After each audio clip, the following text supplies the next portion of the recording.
mun päämäärä on kauhean määrä kisoja siinä välissä, niin se on se juttu kuitenkin, se koko se matka, mitä mä teen tällä hetkellä.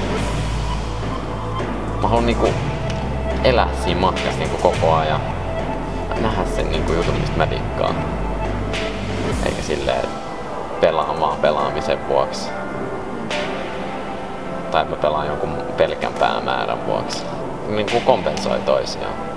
Nautin siitä jutusta ja mulla on niinku tavoitteita, joihin mä pyrin.